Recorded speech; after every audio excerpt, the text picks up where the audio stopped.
Opa, nono ano, vocês estão aí? Calma, foi só uma pausa pro lanche. Vamos voltar? É hora da história.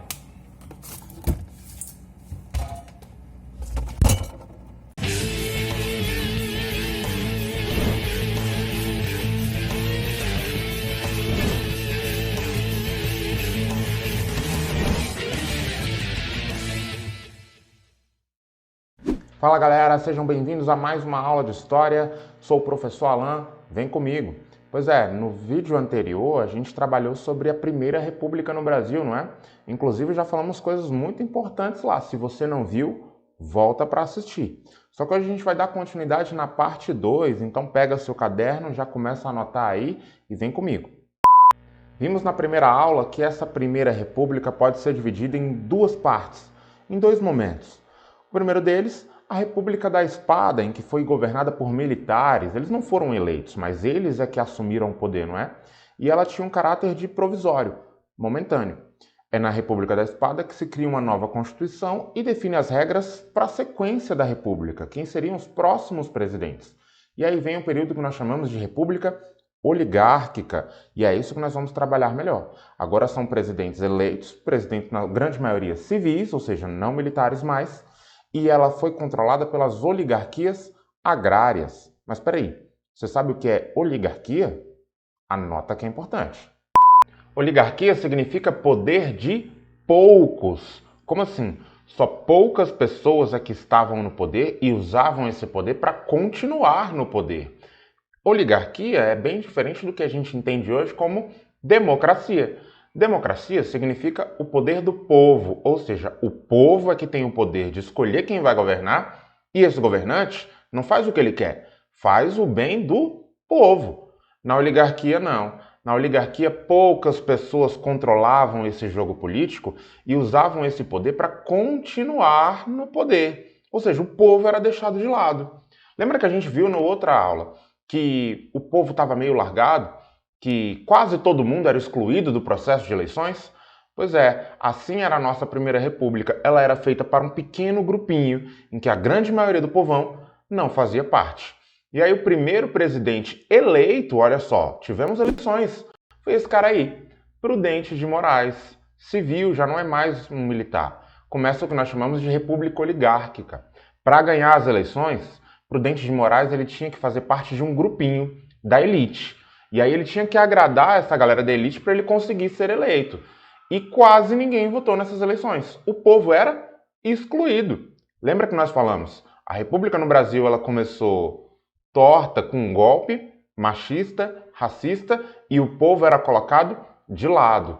É só as elites que governavam e Prudente de Moraes fazia parte dessa elite. Quando a gente fala de elite, nós estamos falando dos mais ricos e mais poderosos. Sim, tinha muita riqueza nesse Brasil.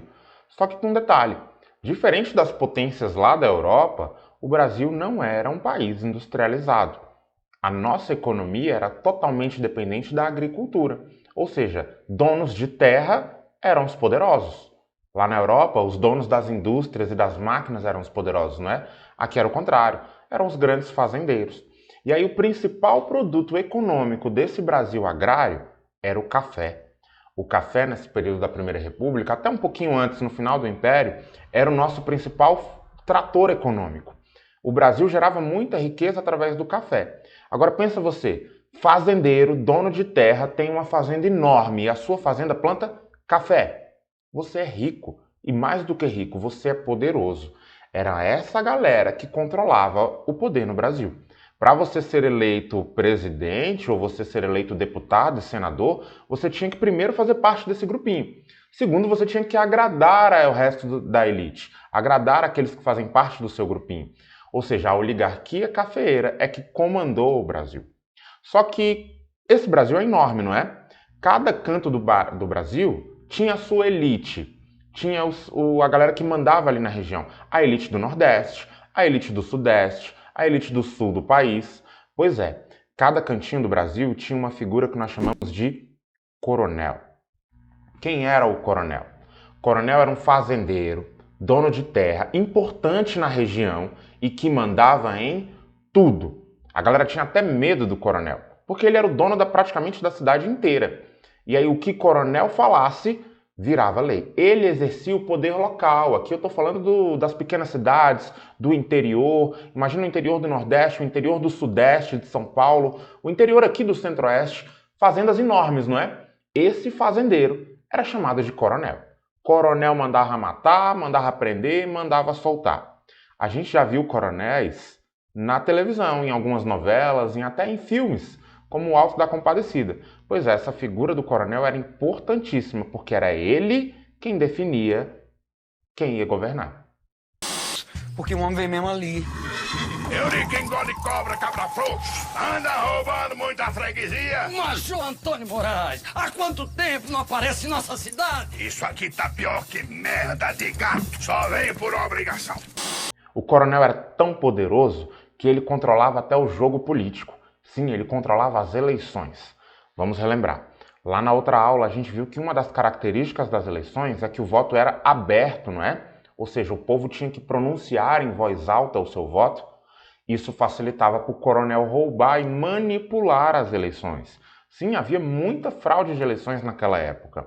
Por quê? Imagina o seguinte, o coronel manda na região e ele fala para o povo, povo é para votar no meu candidato. Se não votar, já sabe. Ou seja, perdia o seu emprego, às vezes até sofria violência, sua casa era queimada, até morriam. Ou seja, o coronel usava da força para controlar quem o povo ia votar. Ele levava a galera todinha para votar. Ah, coronel, mas eu sou analfabeto, eu não posso votar. Pois é, essa regra eles desobedeciam. Levava todo mundo e falava, vai lá e vota no meu candidato. O nome disso é voto do cabresto. O que é cabresto? Cabresto é aquele negócio que você usa para controlar o boi, não é? Quem solta pipa aí acha que é aquele negócio que usa para colocar na pipa, para controlar a pipa. Pois é. Cabresto era usado para controlar o povo. Eles levavam o povo para votar e ficava de olho para ver se o povo ia votar em quem ele mandou. Olha como o voto aberto ele favorece essas fraudes. No voto secreto não existe isso, né? Você pode falar, vou votar, coronel. E ninguém nem sabe em quem você vota. Mas no voto aberto não tinha como esconder. Às vezes não era na violência. Às vezes era um coronel mais gente boa que chegava e falava, povo, vota no meu candidato que eu te dou uma cesta básica. Vota no meu candidato que eu te dou um sapato. Vota no meu candidato que eu te dou uma dentadura. Acontecia muito nesse Brasil. E aí o povo tinha consciência de seus direitos? Não. Se chegou um cara falando, não, ele vai me dar um emprego, eu vou votar nele. Ou seja, isso é uma maneira de controlar o povo. Voto do cabresto. Vocês acham, nas eleições existem até hoje? Bom, agora o voto é secreto. Dá uma inibida nisso. Mas será que tem gente que ainda compra voto? Será que tem gente que ainda manipula as eleições? Pois é, isso é uma prática do Brasil desde que o Brasil virou república. Vimos que cada região tinha sua oligarquia, não é? Cada região tinha o seu coronel poderoso. E aí eles é que definiam quem ia mandar ali no local, não é? Através do voto do cabresto, manipulavam as eleições. Mas e para mandar no Brasil todo? E quem vai ser o presidente? Bom, aqui a briga é oligarquia contra oligarquia, é coronel contra coronel. Quem eram os coronéis mais poderosos do Brasil?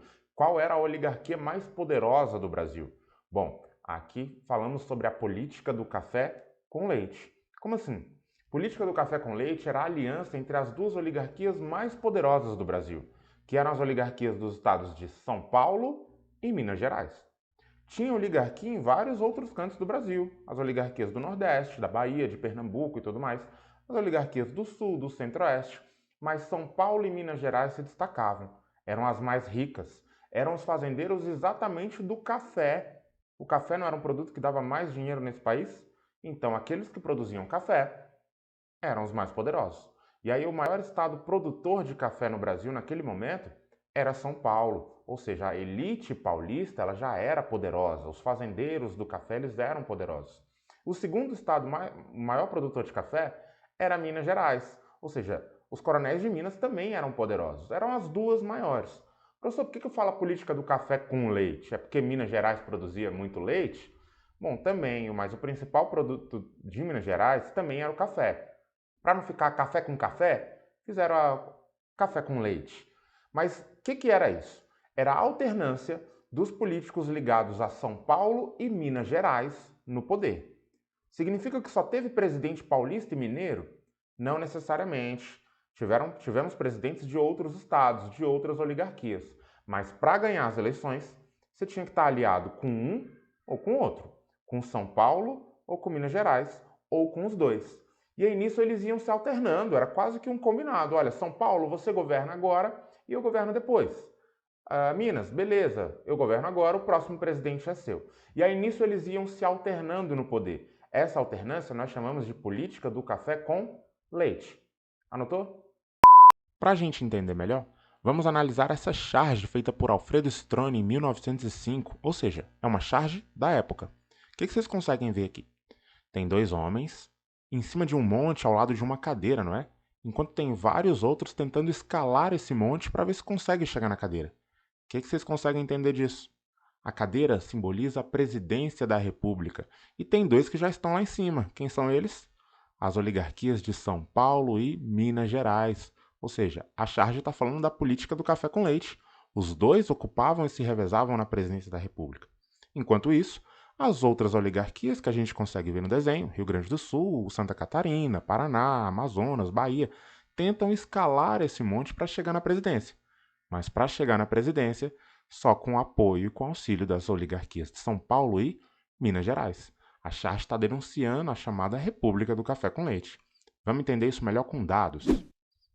Olha essa tabela aqui, que mostra todos os presidentes eleitos durante a nossa Primeira República, desde o Prudente de Moraes, o primeiro, até o último eleito lá, o Júlio Prestes. Professor, preciso decorar o nome de todos eles? Claro que não, mas vamos analisar alguns detalhes dessa tabela.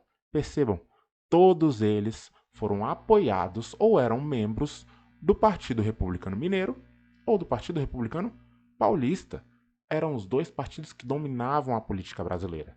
Isso é a política do café com leite. Tem outros dados que chamam a atenção. Olha a porcentagem de votos. Vários desses presidentes foram eleitos com quase 100% dos votos. Rodrigues Alves, por exemplo, 99%, ou seja, todo mundo votou nele. Isso é um indício de fraude. Os coronéis controlavam as eleições e Rodrigues Alves, por exemplo, em 1918, era o candidato das oligarquias. E aí acabou ganhando a grande maioria dos votos. Muitos desses votos fraudados.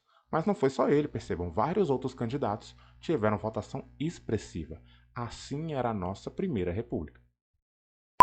Galera, é isso. Encerramos aqui a nossa parte 2. Já dá pra gente fazer uns exercícios, não é? Vamos fazer a atividade, mas não se esquece de anotar no caderno aquilo que você entendeu, tirar a foto e me enviar. Tô esperando, hein?